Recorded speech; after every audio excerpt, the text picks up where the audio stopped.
World War I has ended. Germany are now a world superpower.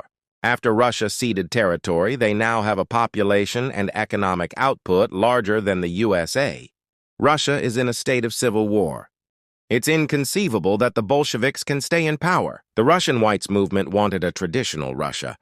The Japanese would no doubt have taken the opportunity to occupy Vladivostok, and also increase their presence in mineral-rich Siberia.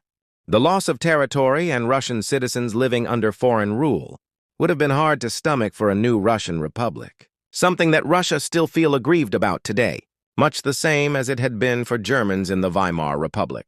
France also lost territory, but Britain hadn't.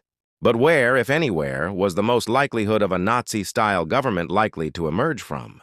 Russia no doubt faced the biggest humiliation with the loss of large and economically strategic parts of the country.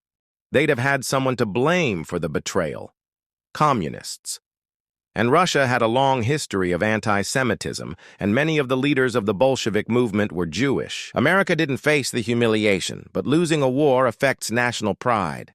Even looking back now at the 1920s, if one were to guess the likeliest country a Nazi-style government would arise, America seemed the likeliest. The Ku Klux Klan had a resurgence in 1918 and had up to 5 million members by 1920.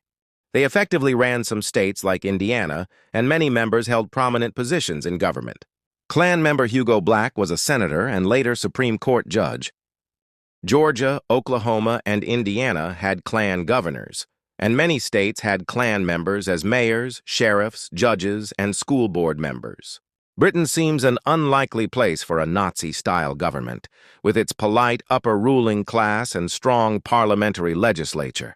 But the humiliation of the loss of an empire that the sun never set? It's not the likeliest place. France had a strong, proud militarist and conquest history, the country that brought the Enlightenment to Europe. But much of Europe also faced a strong communist threat as well, and maybe even Italian fascism would have emerged anyway.